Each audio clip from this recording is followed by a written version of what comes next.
오늘 예제를 조금 할 거예요. 제가 물론 채팅방에다 예제를 올려놓기도 할 거지만 예제를 활용할 거기 때문에 여러분 활용할 예제에 대해서 구글 클래스룸을 확인하시면 될 것 같습니다. 자, 오늘 강의 한번 들어가 볼까요? 오늘은 텍스트를 들어갈 건데 텍스트 이제는 우리가 지난 시간에 배웠던 거 한번 살짝 복습을 해보려고 해요. 중요한 거거든요, 여러분. 이 아주 기본적인 단축키 활용법을 모르면은 여러분이 새로운 걸 배운다고 하더라도 전혀 따라올 수 없기 때문에 여러분들이 완전 초보다라고 생각을 하고 저는 들어가 보도록 하겠습니다. 우선 프리미어 프로를 한번 오픈시켜 볼까요? 프리미어 프로. PC의 성능에 따라서 오픈되는 속도가 좀 틀리겠지만 기본적으로 영문 화면으로 이렇게 오픈 화면이 나오게 될 거예요. 그랬을 때 전에도 말씀드렸지만 뉴 프로젝트, 새 프로젝트 한글로 뉴 프로젝트 들어가셔가지고 본인이 이렇게 나오죠. 본인이 어디에다가 이 프로젝트를 놓고 작업할 것인지 제가 여러분한테 C 드라이브에 여러분들 폴더 이름으로 만들어 놓으라고 했죠. 저는 D폴더하고 C폴더가 성능이 같은 디스크를 사용하기 때문에 저는 일단 D쪽에 놓겠습니다만은 여러분은 C 드라이브에다 놔주세요. 그리고 C 드라이브 본인 폴더에다 놔주시고 저는 테스트라고 이름을 정한 다음에 OK를 누르도록 하겠습니다. 이 이름이 있네요, 저는. 그래서 우리가 지난번에 뭐를 이야기를 했었냐면은 우리가 필요한 것, 필요 없는 것 어떻게 지우나 이 패널 지우는 거에 대해서 또 패널 이동시키는 거에 대해서 배웠어요. 우리 이 패널들을 공통적으로 만들자라고 이야기했고요. 그렇게 한 이유가 우리들의 언어를 통일시키기 위해서라고 얘기했죠. 여러분들 화면에서 보시는 것과 같이 패널을 만들어 주시기 바랍니다. 이렇게 돼 있는 친구도 있고 돼 있지 않은 친구도 있을 거예요. 돼 있지 않은 친구는 이렇게 만드시면 돼요.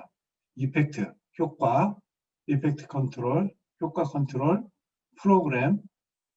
지금은 시퀀스 이름이 정해져 있지 않기 때문에 노 시퀀스라고 되어 있을 거예요. 그 다음에 루미트리 컬러, 프로젝트, 아까 저는 테스트라고 썼죠. 그래서 이렇게 되어 있는 거고요. 그 다음에 타임라인, 이 상태를 일단 만들어 주시기 바랍니다. 지난번에 어떤 친구들이 수업을 들었는지 알 수 없기 때문에 예제를 같이 보내드리도록 할게요. 예제는 여러분 3살 아이가 자기를 소개한다면이란 예제인데요. 이 예제는 구글 클래스룸에 올라와 있습니다. 확인하시면 되고요. 그 예제 없는 친구들은 지금 올라가고 있는 예제 다운받으시면 될 것 같아요. 지금 업로드 중이니까 잠시 기다려주세요. 그리고 이 예제를 불러오는 방법에 대해서 제가 지난 시간에 총 5가지 방법이 있다고 말씀드렸죠. 첫 번째는 파일 임포트가 있고요. 두 번째는 컨트롤 I가 있고요. 이렇게 되죠. 세 번째는 프로젝트 창을 왼쪽 마우스로 더블 클릭하면 이렇게 뜬다라고 말씀드렸어요. 네 번째는 프로젝트 창에 마우스를 올려놓고 오른쪽 마우스 클릭을 하면 임포트가 나오고 클릭하면 이렇게 뜨고. 그런데 저 같은 경우는 그렇게 안 한다고 말씀을 드렸죠. 저 같은 경우에는 직접 윈도우 익스플로러 브라우저에서 이 아이를 타임라인으로 끌고 온다라고 말씀을 드렸습니다. 그게 내가 어떻게 한꺼번에 이 영상을 가지고 들어오기 시한성이 가장 좋은 방법이라고 말씀을 드렸어요. 업로딩 되고 있으니까 잠시 기다려 볼게요. 다운로딩이 좀 더 빠르겠죠? 네, 잠시만 기다릴게요.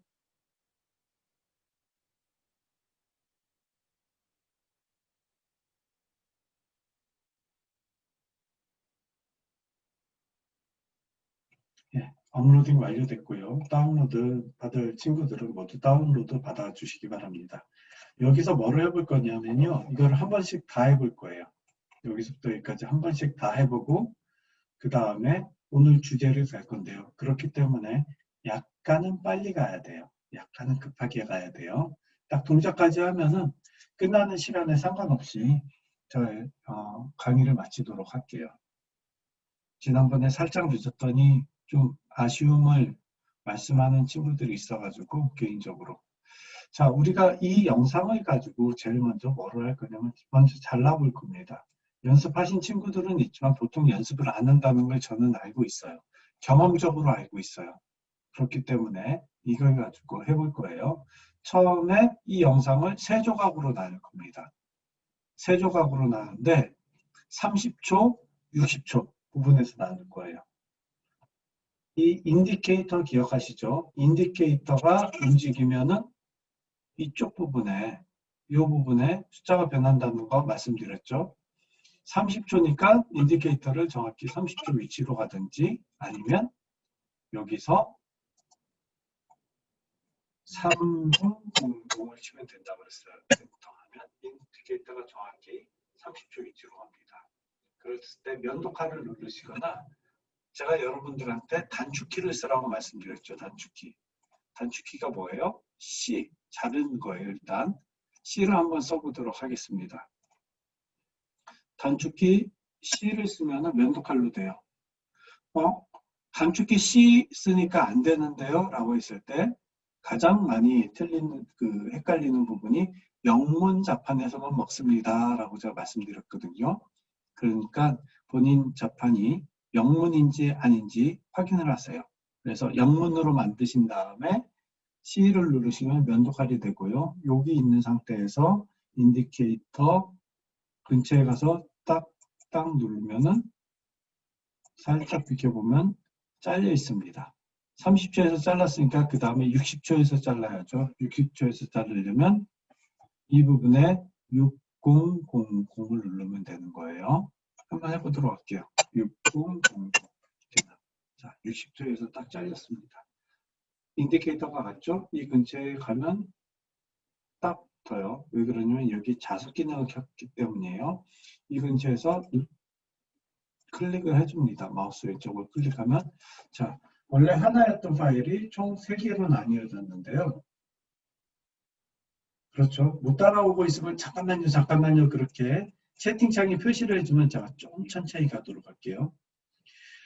우리가 인위적으로 하나, 둘, 3개의 클립으로 나눴지만 우리는 원래 이게 첫 번째 클립, 두 번째 클립, 세 번째 클립 각각 다른 영상이라고 생각을 할게요. 자, 이 상태에서 V 키를 눌러서 선택으로 바꿔줍니다. V 키를 눌러서 선택으로 바꿔줍니다. 여기서 와서 이렇게 까맣게 돼 있으니까 V키 눌려진 게 아니에요. 아닙니다. 이 타임라인 안쪽에 들어와 있어야지 이게 현재 어떤 키 상태인지 확인할 수 있어요. 자, 이렇게 돼야지 선택키죠. 다시 C 누르면은 면도칼 자르기고요. V 누르면은 선택키예요. 이 상태에서 우리 가운데 두 번째 클립을 한번 없애보도록 하겠습니다. 두 번째 클립. 마우스 왼쪽 클릭한 상태에서 드래그해서 선택을 하시고요. 딜리트 키를 누르면 된다고 그랬죠. 딜리트 키. 그리고 중앙을 한번 다시 클릭한 다음에 마우스 왼쪽으로 딜리트 키를 누르면 앞뒤가 붙는다라고 말씀을 드렸습니다. 그게 지난번에 이야기했던 이 지우기, 딜리트 기능이고요. 그 다음에 자르기 기능에 대해서 얘기했고요. 선택, 지금 무엇을 선택하는가, 선택하지 않는가에 대한 이야기를 한 거죠. 이 상태에서 생각해보니까 두 번째 클립을 없애는 거 아니었어. 되돌리기를 한다고 했죠. 되돌리기, 컨트롤 Z입니다. 컨트롤 Z 누르면은 한 번 클릭하면 전 단계로 되돌아가는 것을 확인할 수 있습니다. 자, 여기까지 됐어요. 그래서 우리는 컨트롤 Z까지 해봤습니다. 일단 이 영상을 보고 한번 듣는 역할을 해볼까요? 스페이스바, 그 다음에 LKJ 키를 한번 활용을 해보도록 하겠습니다. 자, 제일 인디케이터를 제일 앞에다 두고 인디케이터의 위치에 따라서 이쪽 프로그램 화면에서 보는 그림이 틀리다라고 얘기했죠. 플레이 시킵니다.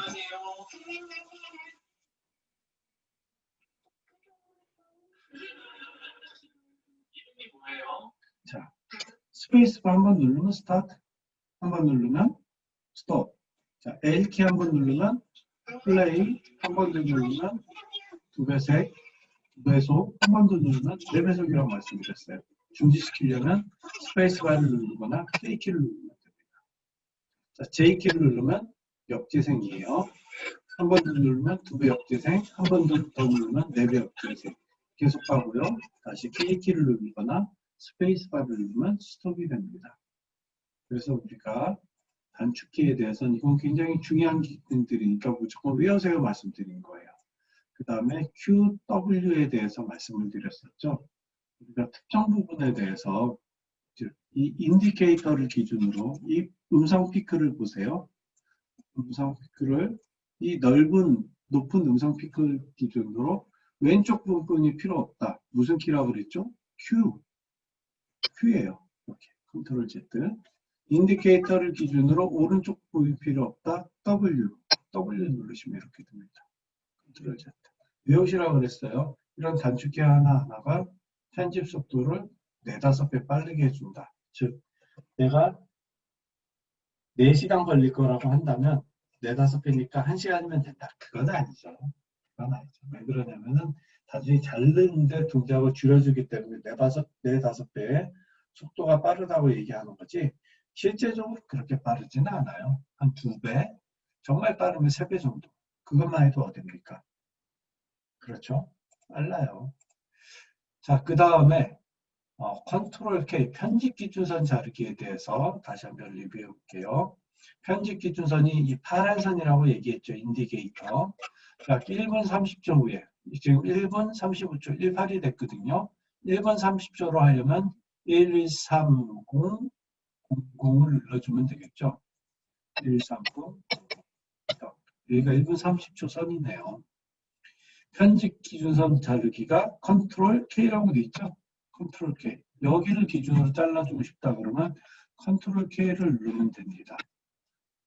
그러면 위아래가 다 잘릴 거예요. 선생님 저는 한 칸뿐이 안 잘리는데요. 예, 그거 일단 기다려보세요. 편집 기준선 자르기가 일단은 컨트롤 K라는 걸 익히고 가는 거 먼저 할게요.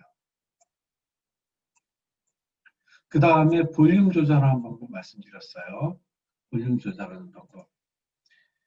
개별적으로 이 오디오를 크게 만들어서 오디오 1번 라인을 크게 만들어서 이 하얀 실선을 위아래로 움직여도 되지만 여기서 단축키 G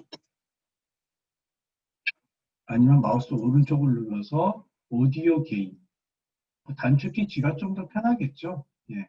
오디오 게인으로 가도 되고요. 단축키 G로 가도 되고요. 그래서 현재 피크 앰플리튜드가 마이너스 2.7dB인데 뭐 이런 걸 신경 쓰지 말고요. 내가 듣기에 소리가 작다 그러면 여기서 뭐 5dB를 높여준다. OK라고 누르면 되고요. 너무 소리가 크다 그러면 마이너스 5dB 눌러주시면 이 피크가 커지고 작아지면서 소리에 대해서 영향력을 미치는 것을 알 수 있습니다. 이게 우리가 지난 시간까지 배웠던 기본 내용입니다. 기억나시죠? 여러분 천재니까 기억나시리라고 생각을 하고 짧게 한번 짚어봤어요.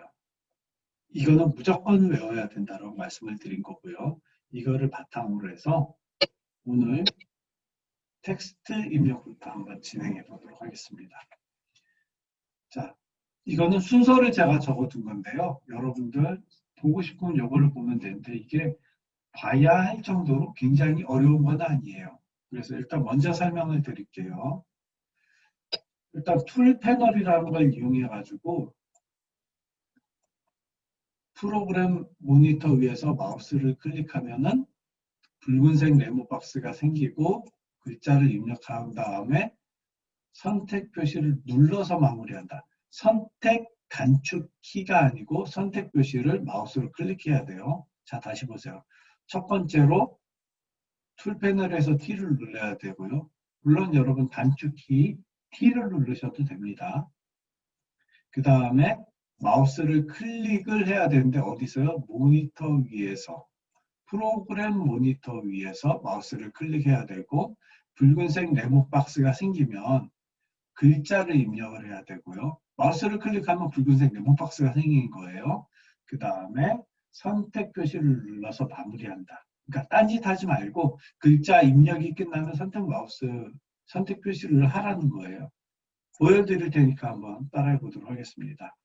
툴 패널에서 T를 누르라고 돼 있죠. 여러분 제가 단축키 T를 눌러도 된다라고 말씀드렸어요. 단축키를 누르니까 여러분 저는 파란색으로 표시됐습니다. 이 상태에서 프로그램 패널에서 아무데나 저는 요즘에 마우스 왼쪽을 클릭하겠습니다. 빨간색 네모 상자가 생겼어요. 여기서 글자를 입력을 하는데요. 영문은 바로바로 글자가 타이핑이 돼요. A, B, C, D, E. 그런데 한글은 한 템포 늦게, 다음 글자를 써야지 현재 글자가 입력이 돼요. 한번 써볼게요. 한, 글, 은. 은자까지 썼는데 여기까지 뿐이 안 되거든요. 저는 방향키, 오른쪽 방향키를 틱 눌러서 한글까지만 쓰겠습니다. 그 다음에 글자 쓴 다음에 딴짓하지 마시고 좌측 하단에 있는 이 선택키를 제가 클릭하라고 해줬어요. 그러니까 이게 파란색으로 바뀝니다. 이 상태에서 텍스트를 바꿔보는 거예요. 자, 글자 한번 입력해 보시죠. 여러분 지금 ABCD 한글을 이렇게 입력해 보도록 하겠습니다.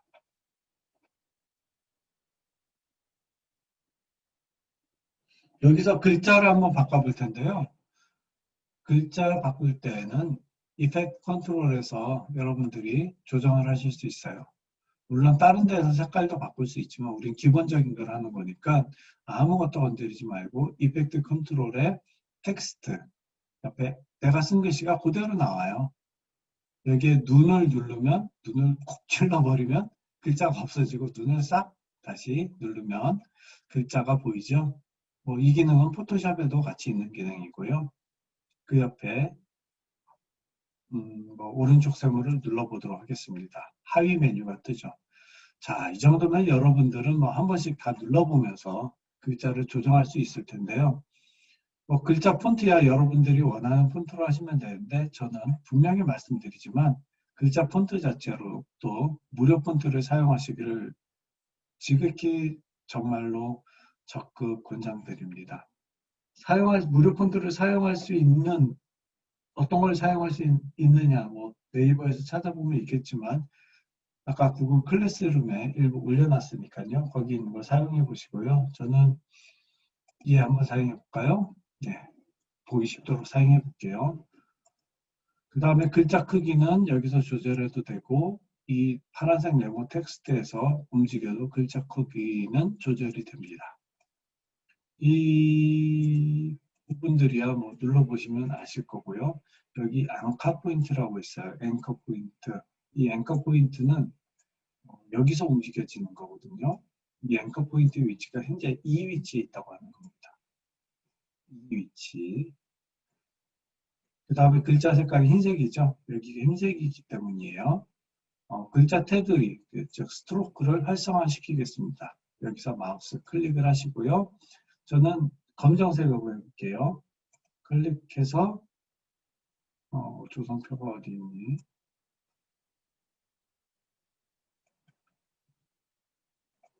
예, 글자 색깔 조성표가 어디 갔죠, 제게? 안 보이지? 여러분들 거는 제가 화면을 지금 이분할 화면으로 써 있어가지고 이 친구가 어딘가 숨어 있을 건데요. 여러분들은 바로 보일 거예요. 색깔을 바꾸면 뭐를 해야 되냐면은 이 스트로크 옆에 숫자를 1로 해놓으면 잘 안 보이거든요. 그러니까 1로 하지 마시고요. 한 10 정도로 해보세요. 10 정도로 하시면 글자 색깔이 확연히 나타납니다. 이렇게 여기에서 ESC를 한번 눌러볼게요. 어딘가 숨어있는 녀석이 끝까지 숨어있을 거 안 나타나는데 스트로크가 지금 10이어가지고 안 나타나는 거거든요. 그래서 오케이 스트로크를 보이시나요? 하얀색도 굵어지는 거 10 정도 해줘야지 최소한 스트로크 컬러가 나타납니다. 오케이 넌 지우고 그 다음에 섀도우를 먼저 해볼게요. 섀도우는 뭐 클릭해서 뭐 이 글자에 그림자가 나타나는 거니까 섀도우 크기는 여기서 정하게 됩니다.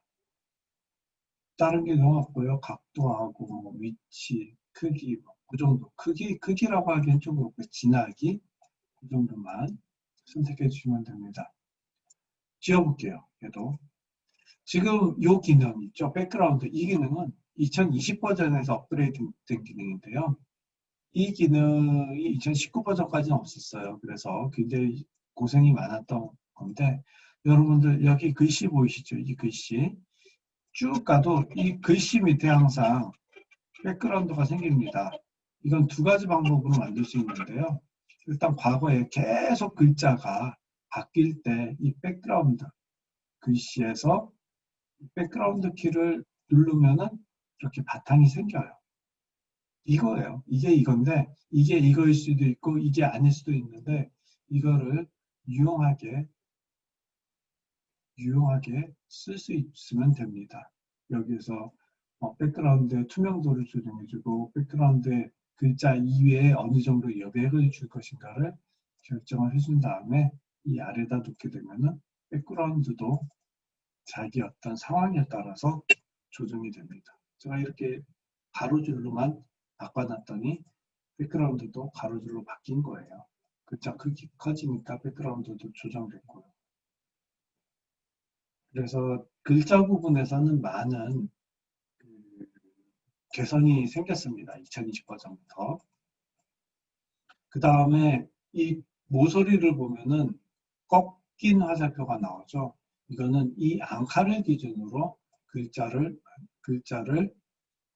꺾인 화살표 나왔을 때 라운드, 로테이션 시킬 수 있다는 거고요. 그 숫자는 이 로테이션이라는 부분에서 우측, 좌측, 즉 파란색에 있는 글자는 다 바꿀 수 있어요. 이 글자 위에 올라가 보면 양쪽 화살표에 손가락이 나오는데요. 그 상태에서 왼쪽 마우스를 꾹 클릭한 상태에서 왼쪽 또는 오른쪽으로 움직여 보면 각도 조절이 가능한 것을 확인할 수 있습니다. 오파시티야 전에 말씀드렸던 대로 그 투명도예요. 그래서 낮을 없앨 수도 있고 약간씩 밝게 해줄 수도 있고 오파시티는 기본적으로 100에서 세팅되어 있어요. 이 앙카라는 건요 현재 기준으로 글자가 어디에 있느냐인데 이건 지금 신경 쓰지 마세요. 여러분이 이것이 지금 신경 쓰면 나중에 좀 피곤해지니까요. 신경 쓰지 마시고 여러분 이렇게 글자를 한번 조정해 보시기 바랍니다. 어떻게 조정하냐면 이렇게 한번 해보시죠. 빨간색 테두리로 두시고요. 그 다음에 흰색 배경으로 한번 바꿔보시기 바랍니다. 그림자가 있죠? 글자체가 오리지널 글자체에서 바뀌었어요. 그래서 딱 보면 뭐가 바뀌었냐 했을 때 최소 4가지 이상은 바뀌어야 됩니다. 그래서 글자체, 글자 크기, 색깔, 외곽선, 그림자 효과를 줬어요. 여기까지 한번 조정해 보시기 바랍니다.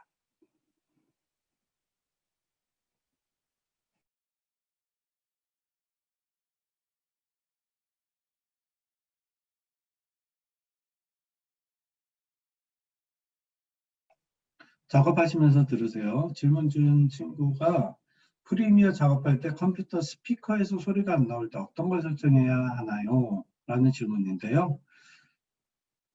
작업 끝나고 바로 설정하는 방법 가르쳐 드릴게요.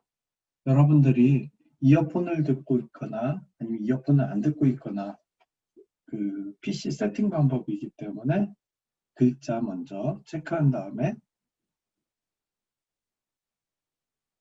가르쳐 드리도록 하겠습니다.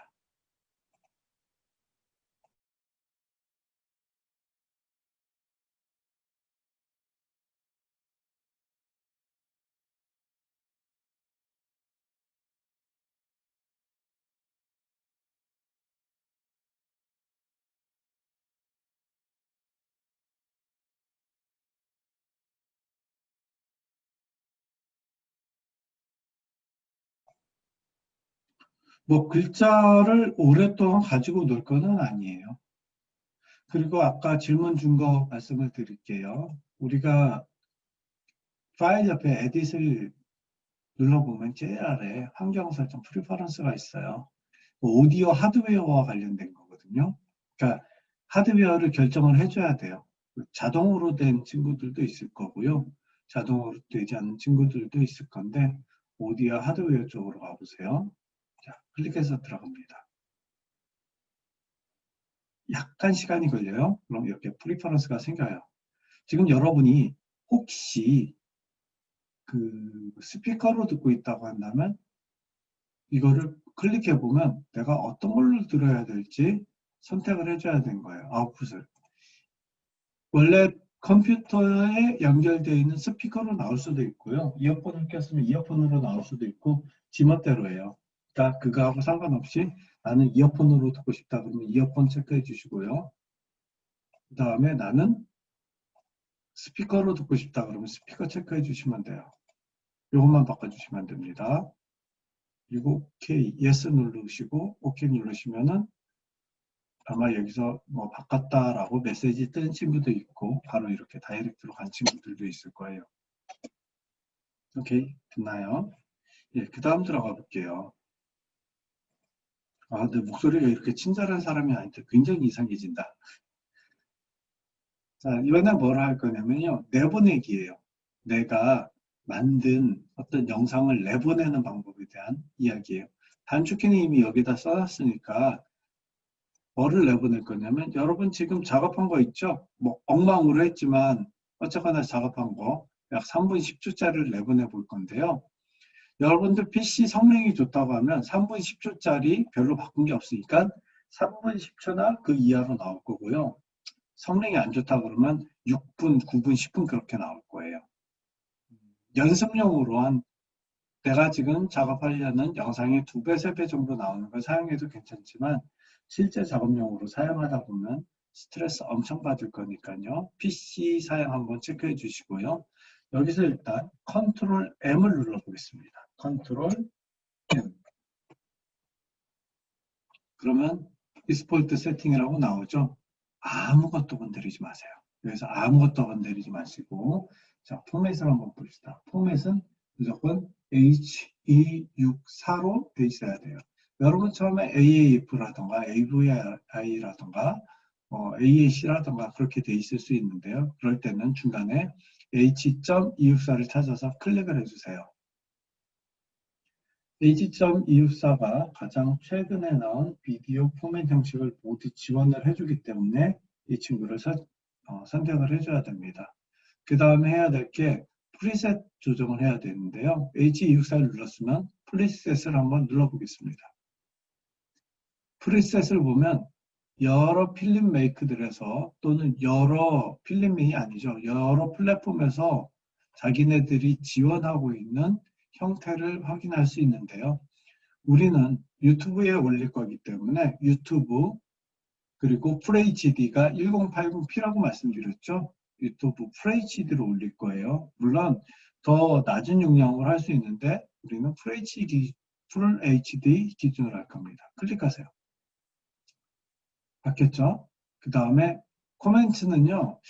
영상 속에 숨어있는 글씨들로 나타나는데 안 써줘도 돼요. 이 파란색으로 되어 있는 아웃풋 네임을 조정해 줘야 돼요. 얘를 클릭을 합니다. 그럼 브라우저가 뜨죠. 어디에다 저장을 할 거냐 하고 뜨는데요. 저는 이제 D 드라이브 쪽에 뭐 경기대 밑에 테스트를 해볼게요. 저장을 눌러줘요. 물론 비디오 포맷은 파일 포맷은 하나뿐이 없습니다.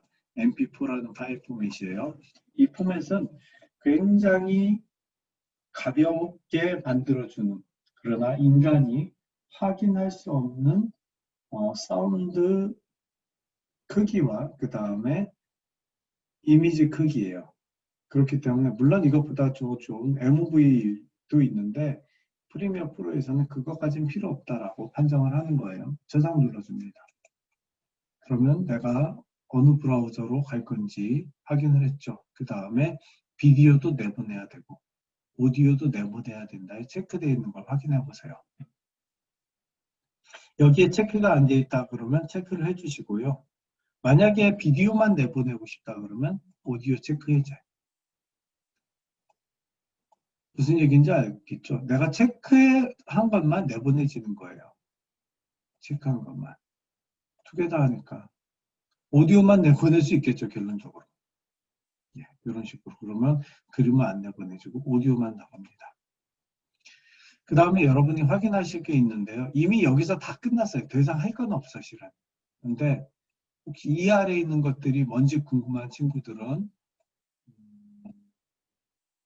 클릭을 해보시면 알아요.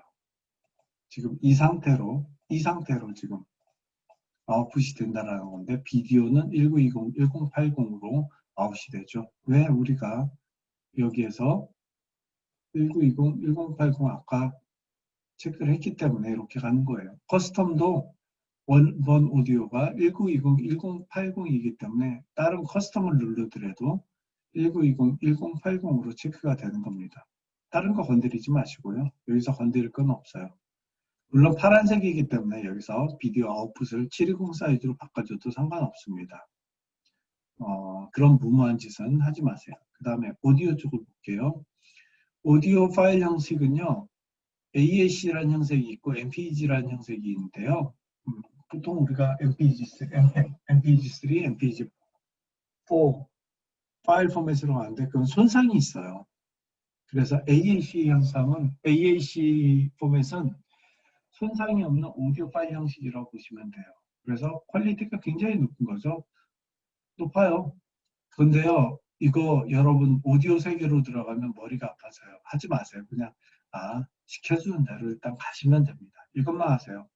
내가 1920, 1080으로 했는데 여기에 1920, 1080이 제대로 표시되어 있는지 1080p가 1920, 1080이라고 말씀드렸죠. 그러니까 1080 필요했으면 1920, 1080으로 돼 있어야 되고 여기가 그 숫자하고 틀리면 이 숫자를 바꿔주셔야 됩니다. 근데 그럴 일이 거의 없기 때문에 신경 쓰지 않으셔도 되고요. 이 밑에 부분은 지금은 건드리지 마시고요. 앞으로도 건드리지 마세요. 여러분이 영상을 한 4, 50개쯤 구워서 올린 다음에 이거를 유튜브에서 따로 검색해서 이게 무슨 기능인지 확인하세요.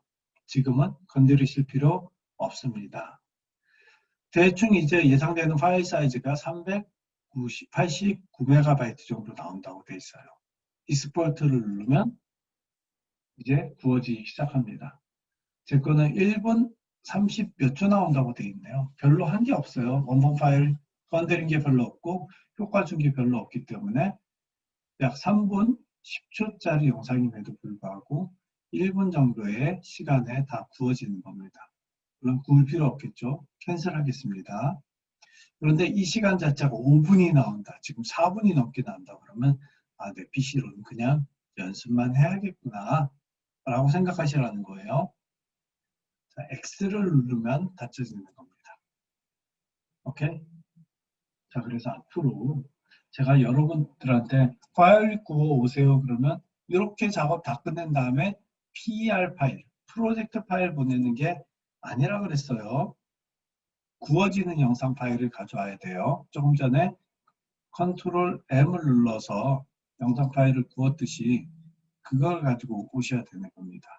그래서 설명드린 게 한글 버전으로 내보내기 설정이라고 되어 있는데요.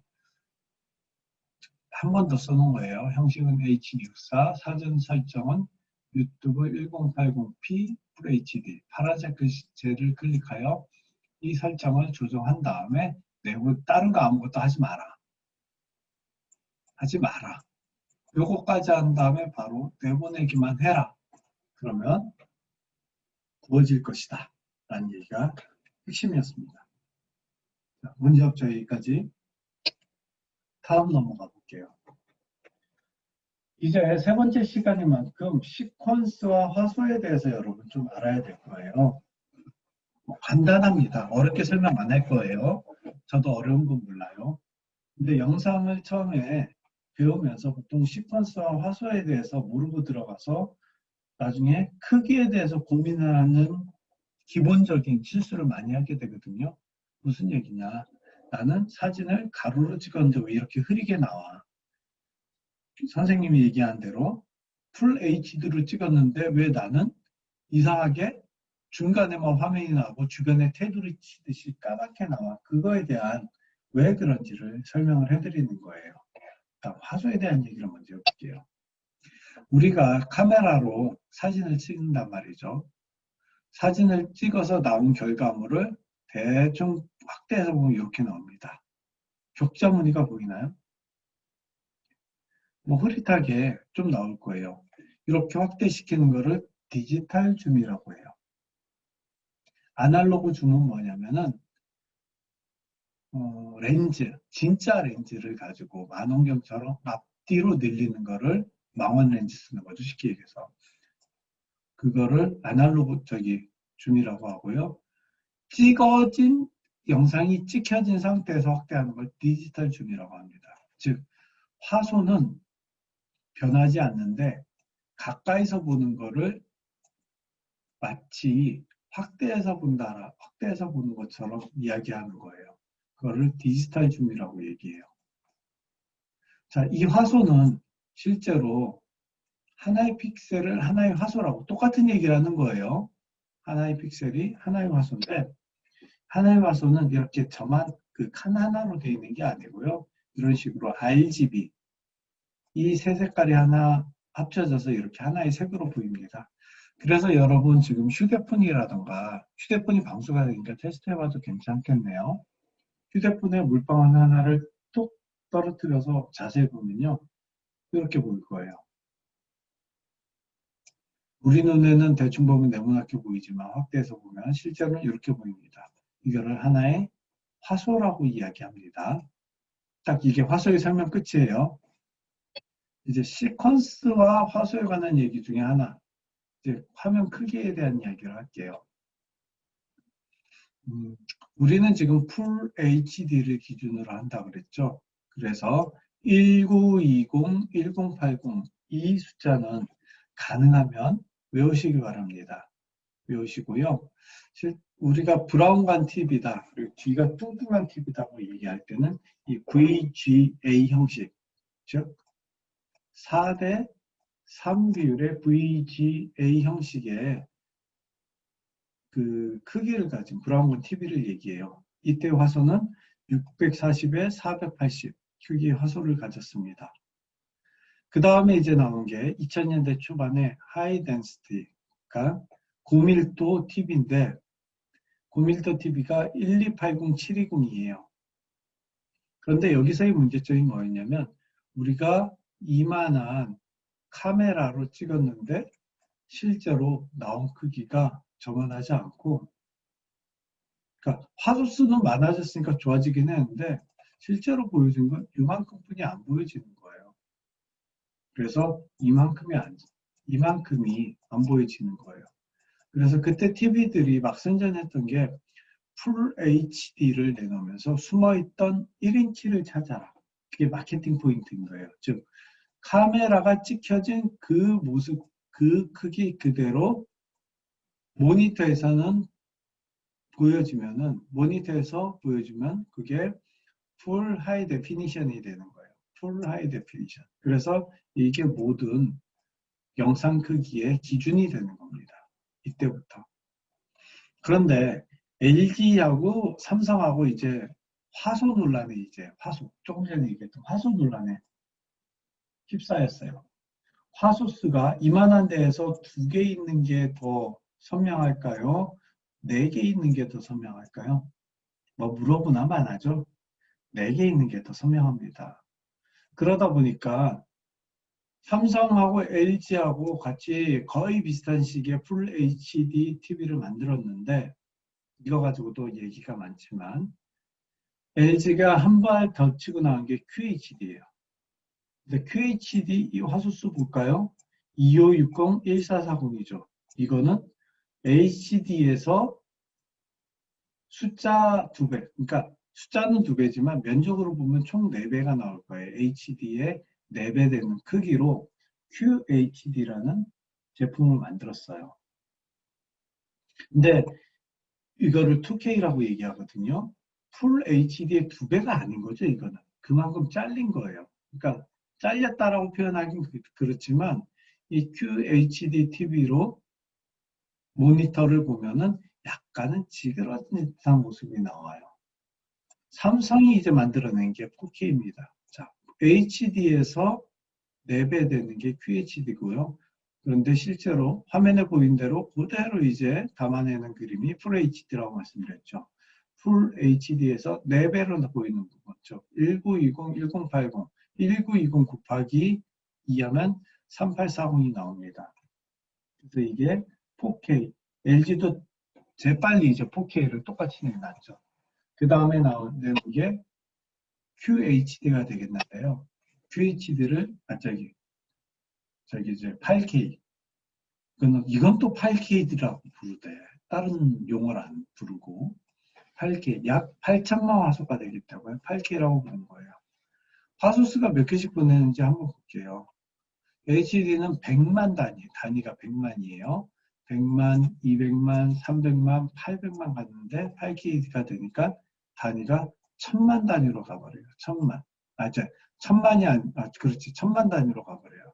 그만큼 화소수가 많을수록 더욱더 선명하게 보인다는 얘기죠. 근데 여러분, 화소수가 많다고 무조건 좋은 게 아니고요. 적정한 화소수가 좋은 거예요. 점이 10개 있는 게, 쉽게 얘기해서 똑같은 무게의 구슬이 10개 있는 거하고 똑같은 무게의 구슬이 100개 있는 거하고 한 상자 속에 상자 크기는 같은데 어느 게 더 무거울까요?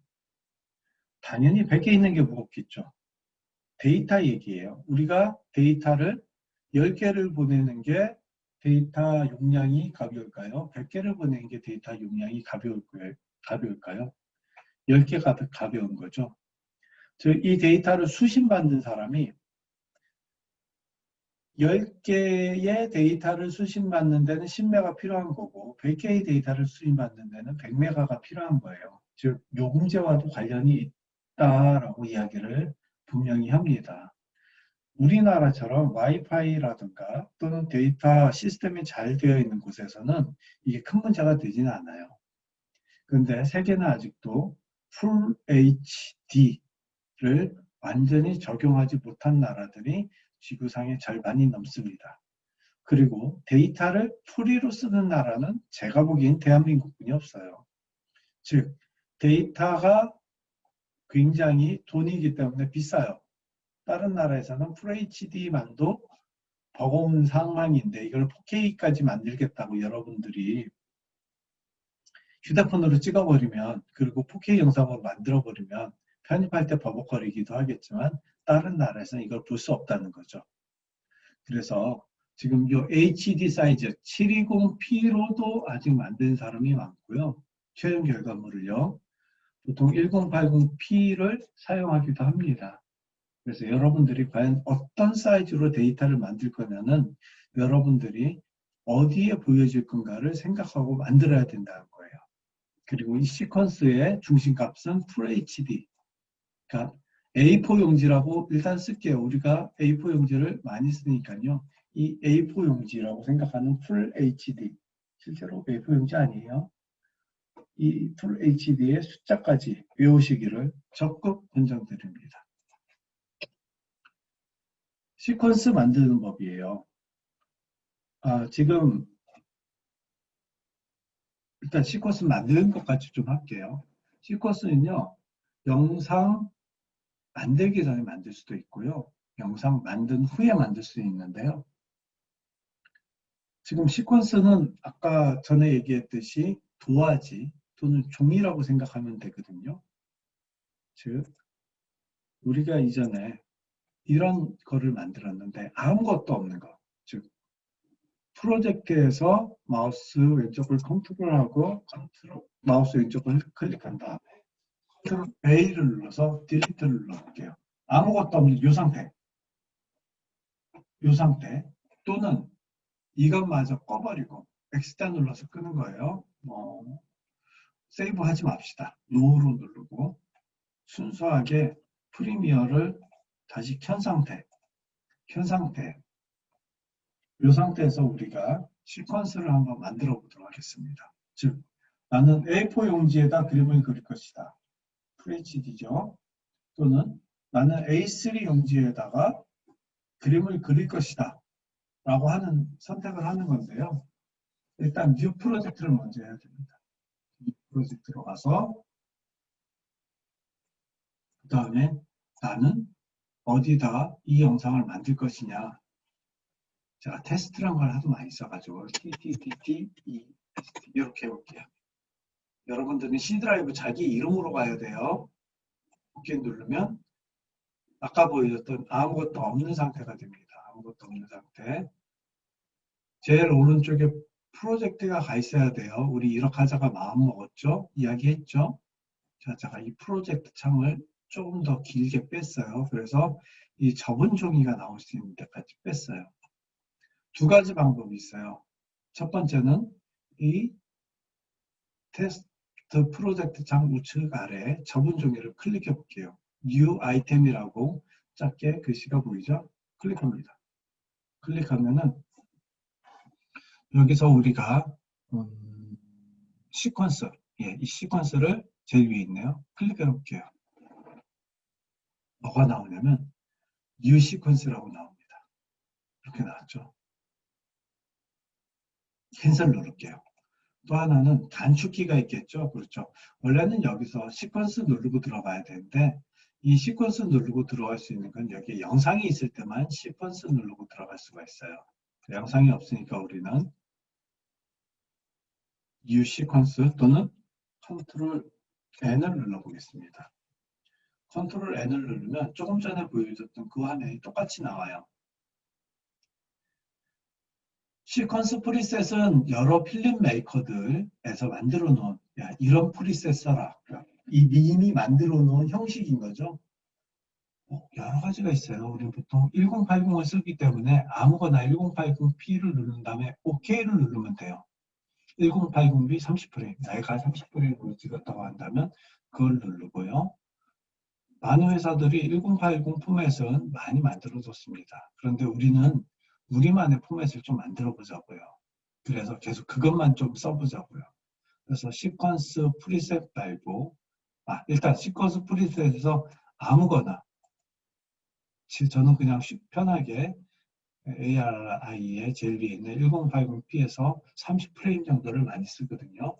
영화에서는 24프레임을 써요. 이거는 룰이에요. 보편화된 룰. 그러니까 이건 알고 계시면 되고요. 저희는 보통 60프레임도 있고 120프레임, 240프레임까지 있죠. 근데 일단 30프레임을 기준으로 씁니다. 30프레임을 누른 다음에 이 옆에 있는 세팅을 움직여 줄게요. 세팅 가는 거예요. 그러면 조금 전에 눌렀던 값들이 여기에 적용되어 있습니다. 다시 가볼까요? 시퀀스 프리셋에서 특별하게 보이기 위해서 같은 거지만 23.976프레임을 누른 다음에 세팅으로 가볼게요. 24.976이 들어가 있죠.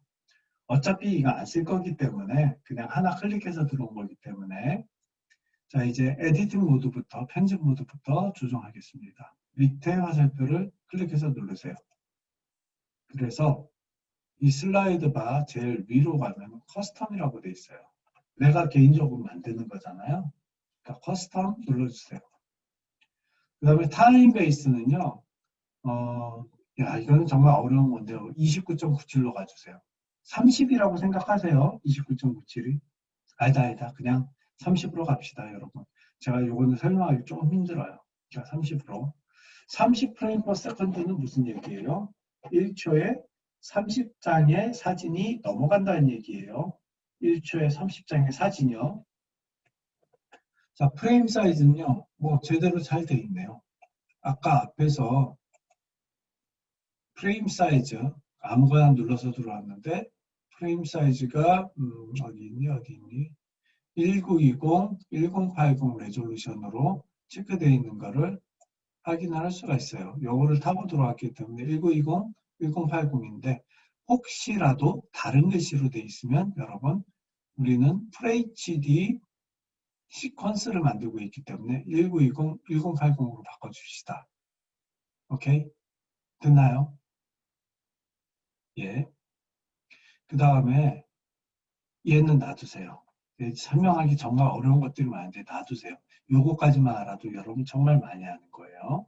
그 다음에 비디오 프리뷰는 FHD 방식으로 보겠다. 즉 나는 이렇게 편집을 하고 있는데 프리뷰 방식이 다른 숫자라면 실제로 여기서 보여주는 화면은 엉뚱한 화면이 될 거예요.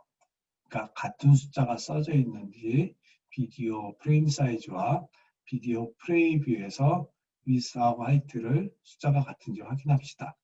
그 다음에 시퀀스 01이라고 이건 그냥 내가 만든 거 쉽게 한번 해볼게요. 그 다음에 세이브 프리셋을 눌러봅니다. 세이브 프리셋을 눌러볼게요. 그럼 세이브 프리셋 이렇게 떠요. 내가 만든 FHD 그 다음에 FHD를 어떻게 만들었는지 알아야 많이 만든 것 중에 하나인 거 알겠습니까? FHD니까 1080p를 쓰라고 했죠. 그리고 제가 아까 30fps로 만들었죠. 코드 컨트롤 C 여기서 컨트롤 V에서 OK 만들겠습니다. 자, 그럼 좀 기다리시면 뉴 프리셋에서 뚜둑뚜둑뚜둑 해서 뜰 거예요. 여기 보면 커스텀 밑에 내가 만든 FHD 맞죠? 제가 디스크립션에다가 써놓은 거 똑같이 나왔고요. 이게 어떤 거냐? 처음에 예로 시작했죠. 제가 세팅을 예로 해서 만든 거긴 한데 뭐 그렇게 나오는 거예요. 제가 세팅한 대로 만들어진 거고 OK 누르면 여러분 OK만 눌러도 이미 이 프리셋이 적용이 됐습니다. 내가 만든 것이라고 이름이 그대로 나왔죠. 이 프레임 레이트가 나왔죠. 39.976. 자, 이렇게 만들었어요. 만들었는데 여기에다 이제 영상을 집어넣으면 되는데 우리 컨트롤 Z 한번 봅시다. 그냥 돌아가 봅시다. 이렇게 만든 법이 있고요. 우리가 아까 영상 3살 아이가 자기를 소개한다면 영상을 바로 타임라인으로 뚝 집어넣어요. 그러면 뜨지요. 이 제목 표시줄 좌측 상단에 보면 시퀀스라고 있습니다. 시퀀스를 눌러볼게요. 아까 여기 이렇게 회색으로 글씨가 써졌는데 영상이 들어가니까 검정색으로 글씨가 바뀐 거예요. 시퀀스 세팅 들어갑니다. 시퀀스 세팅 들어가면 아까 봤던 뭔가 비슷한 게 나왔어요. 여기는 커스텀으로 돼 있네요. 그리고 타임베이스가 29.97. 이게 뭐예요? 이 영상에 현재 타임베이스가 29.97이라는 거예요. 프레임으로 찍었다는 거예요. 29.97 프레임. 나중에 사진 작업하면서 이거 다시 한번 보여드릴게요. 숫자 계산하기 쉽게 30프레임으로 놔두세요.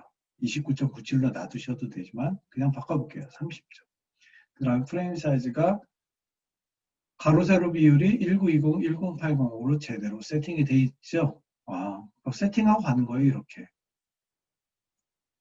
돼 있죠. OK 누르시면 됩니다. 그러면 이 비율은 조정이 될지언정 비율은 여기서 크게 하든지 작게 하든지 조정이 될지언정 16대 9 사이즈의 풀 HD 화면으로 작업할 수 있게 된 작업 환경이 되겠습니다.